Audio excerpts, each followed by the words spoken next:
Aujourd'hui les amis, on part à la découverte d'un univers mystérieux et sacré au cœur même du plus petit pays du monde, le Vatican. Dirigé par l'un des hommes les plus influents sur cette terre, je vais vous emmener dans le quotidien de sa garde rapprochée. Et surtout les amis, restez bien jusqu'à la fin, parce que je vais vous montrer quelque chose que j'en suis sûr, vous n'avez jamais vu.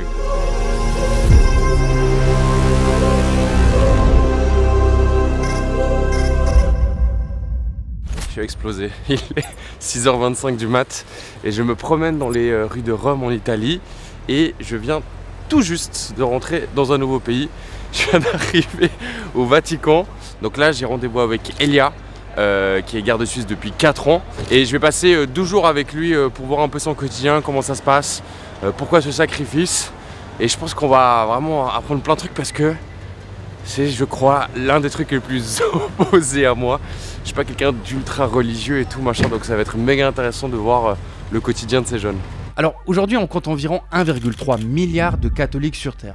Et dites-vous que seulement 135 sont sélectionnés pour rejoindre la plus petite armée du monde.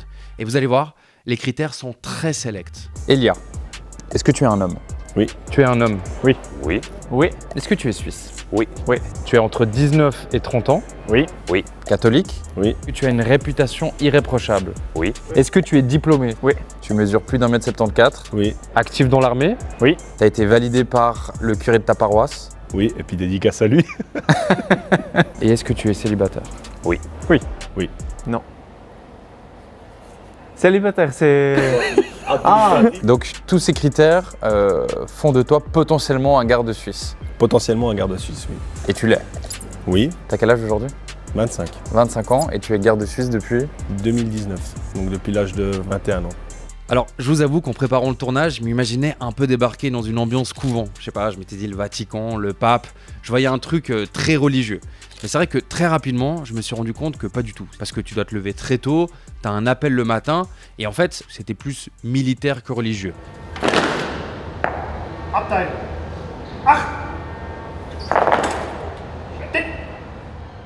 T'arrives à me donner ta définition, c'est quoi un garde suisse? Moi, je dirais qu'un garde suisse, c'est un militaire qui a un but, une raison, quelque chose à protéger, comme chaque soldat. En l'occurrence, là, pour nous, ce sera le pape, le Vatican. On est les vestiges du mercenariat. On est le vestige du mercenariat suisse qui envoyait dans différents pays des corps de gardes suisses. Ouais. Moi, je considère ça pas comme du mercenariat, moi je considère plutôt comme un service pour l'Église et le pape. Ça ressemble à quoi une journée type d'un garde suisse? Une journée type, ça peut aller de 6 heures de travail jusqu'à entre 12, des fois 16 heures de travail par jour. L'important, c'est toujours de respecter les règles de vie et les règles de bon sens de la caserne. Rasé, cheveux courts, pas de tatouage visible au visage, une hygiène de vie impeccable, une certaine morale chrétienne, catholique. Voilà. Mais il n'y a pas vraiment de routine. Mais les amis, gardez en tête que tous ces jeunes, en fait, ils sont volontaires. Ils sont pas obligés d'être là. Et surtout, ils sont engagés pour 26 mois. Donc, je vous pose le décor. Tu as 20 ans et tu dédies une grande partie de ta jeunesse pour défendre le pape. Dites-moi en commentaire ce que vous en pensez. Mais pour moi, je trouve ça quand même assez fou.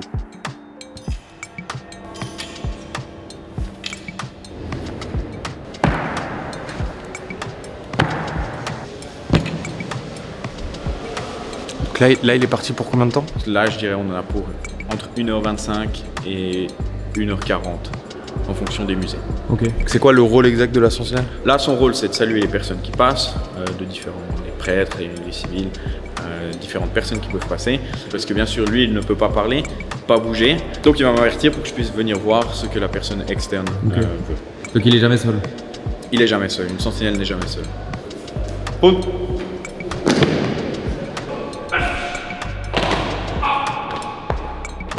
Tu me promets d'être 100% honnête? Oui, bah depuis avant, je suis toujours C'est honnête. vrai? Ouais. Alors à 110% maintenant. De pas avoir Non, 110%, promets-moi, entre toi et moi. Oui, L'uniforme. Il est claqué au sol, c'est ce que tu as envie d'entendre. Non, c'est une question que je te pose. C'est l'uniforme le plus connu et le plus beau au monde, à mon humble avis. Mais c'est l'uniforme également aujourd'hui qui nous permet à nous d'avoir une certaine crédibilité et une certaine prestance lorsqu'on agit sur le terrain. L'unique gros bémol de cet uniforme, c'est qu'effectivement, il est plus adapté aux exigences du temps. et il est un peu encombrant, surtout on parle de l'épée par exemple. Mais je dois te dire une chose, s'il y a une attaque, s'il y a un code rouge, on ne va pas aller avec l'hallebarde et l'uniforme coloré combattre le danger. On a des uniformes tactiques et donc on a un uniforme adapté pour la situation.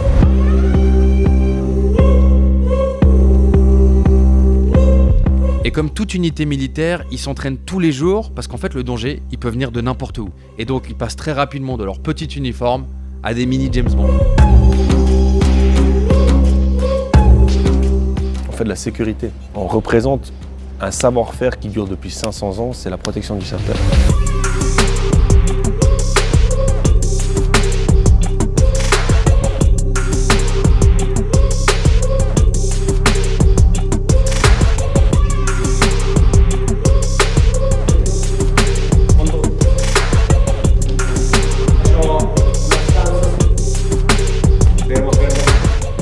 Putain, ça change de ma vision que j'avais des gardes suisses là. Genre je voyais vraiment le truc épée et tout machin, bah ils ont fait les 2 casquettes. Mais c'est un peu comme tout, les gens ont des préjugés de base. T'as des préjugés sur les policiers, t'as des préjugés sur les profs. C'est quoi les clichés qu'il y a sur le Vatican et tout? Les pédophiles, abuseurs des abus sexuels, détournement d'argent. Enfin, il y a eu, et c'est condamnable. Ouais. Et il faut que justice soit faite. Mais c'est pas tout ça. Nous, on est transparent aujourd'hui. Je pense que tu as eu cette occasion, je pense qu'il y a 10 ans en arrière, on n'aurait pas pu faire un truc pareil. Ouais. Mais aujourd'hui, on le veut le faire. Pourquoi? Parce qu'on veut vous montrer que c'est pas ça. C'est pas un monde fermé où on est dans un monastère et on prie tous les jours. Loin de là, c'est un monde... C'est un peu la vision que j'avais, tu vois. Mais c'est ça. Ouais. Mais c'est juste... Je pensais que c'était comme ça. Moi, je pensais que la religion elle, prenait beaucoup plus de place, tu vois. Moi, j'avais aussi cette peur au début. Ouais. Oui. Moi, je pensais, ouais, je vais arriver ici et ils vont tous être comme ça.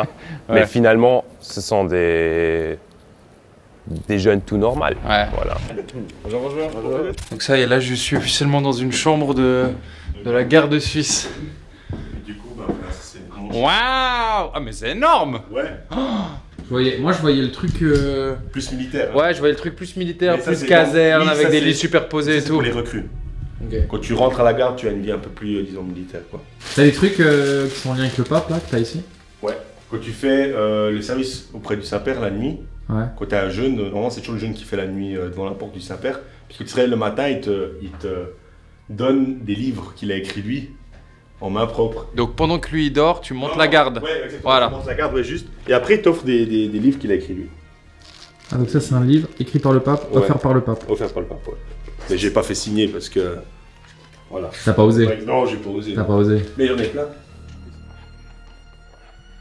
Pour moi, tu me dis si je dis des bêtises, mais j'ai l'impression que tu mets un peu entre parenthèses ta vie pour te dédier à ce poste, pour te dédier au pape et tout, tu vois. Donc, y a pas des jours où tu te dis, Ouais, alors. ça a des doutes, des. Non, des doutes pas. D'être venu, j'en ai jamais eu, parce que c'était quand même un rêve d'enfant, puis encore Ouais. aujourd'hui, chaque jour, c'est un rêve d'enfant. Mais tu vois, genre, moi, je suis trop content d'être là, je suis trop content, tout ça.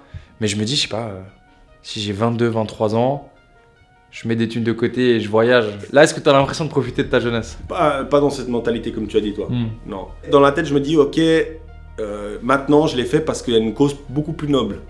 Et c'est ça, en fait. Pour moi, c'est la cause la plus noble que tu as si tu rentres dans la catégorie catholique, sur Ouais. 1m74, etc.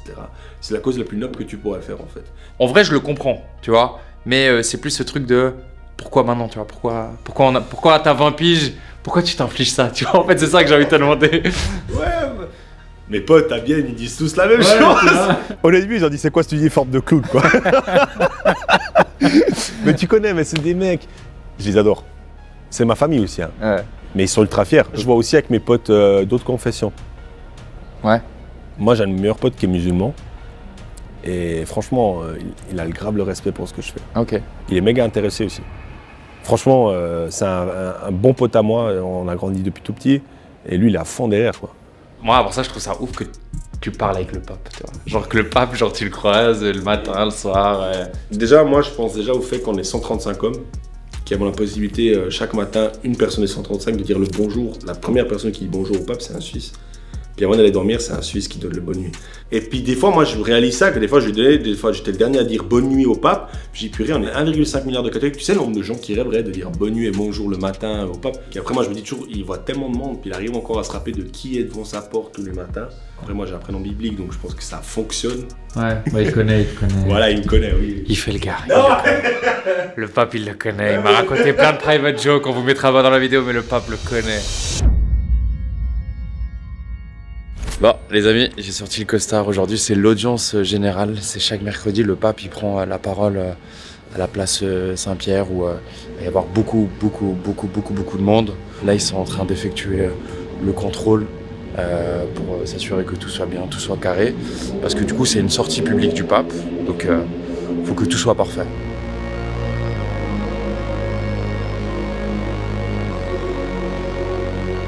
Alors, les audiences du mercredi, c'est un moment qui est toujours ultra important.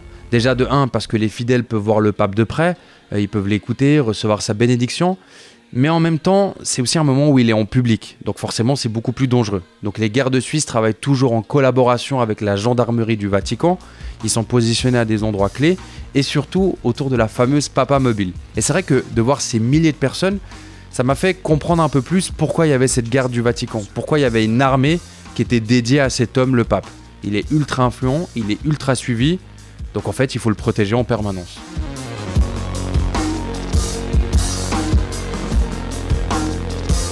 Pour toi, c'est la personne la plus importante sur Terre, là? Ouais. Devant tes parents?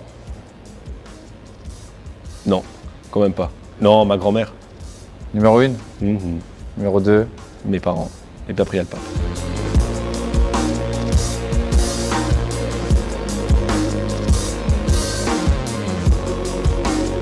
Toi, tu serais prêt à mourir demain pour le pape? Oui, bah, j'ai juré fidélité. J'ai juré fidélité, courage, j'ai juré de donner ma vie pour le pape. Donc oui. Ça trotte tout le temps dans la tête. Hein. Ah ouais, c'est vrai? Tu vas m'insulter après ma question, ok? Pas de problème. Il y a le pape et il y a ta grand-mère, tu peux en sauver qu'un. J'ai juré devant Dieu. Tu sauves le pape? Bah oui, j'ai juré devant Dieu. C'est dingue. Ma grand-maman, elle va me détester, mais non, ma grand-maman, elle le comprendrait. Mais tu sais, quand tu jures devant Dieu, on n'est pas beaucoup à pouvoir jurer devant Dieu. C'est un jurement. C'est plus fort que tout? Oui. Ouais.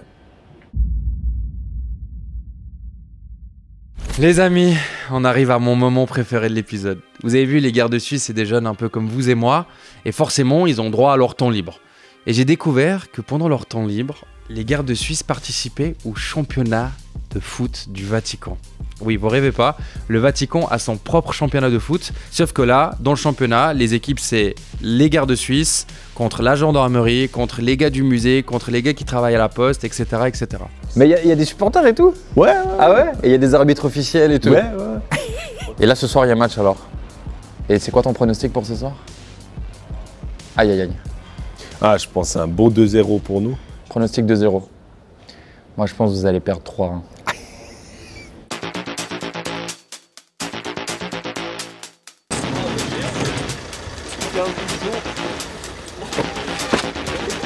Au début des sorties épiques dans ma vie, celle-là.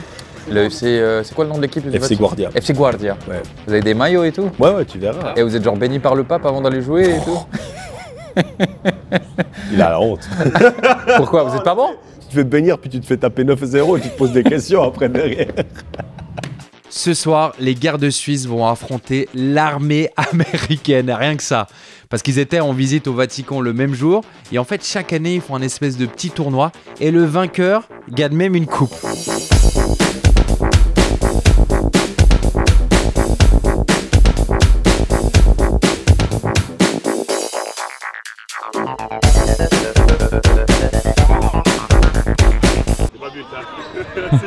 Si, c'est but. Si, c'est but. T'es en jeu, t'es en jeu. Oh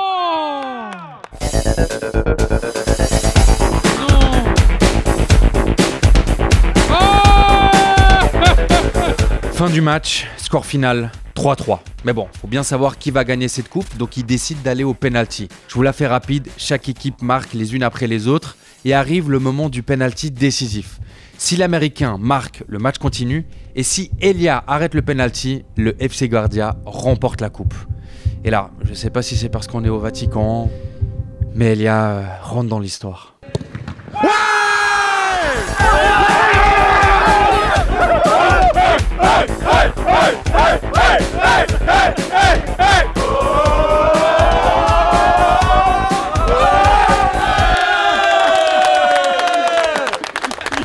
Ils sont 5. Ah là là. C'est donc ça le FC Guardia. J'ai jamais eu des émotions comme ça toute ma vie. Je peux pas avoir Champions League. Alors ouais. Yeah.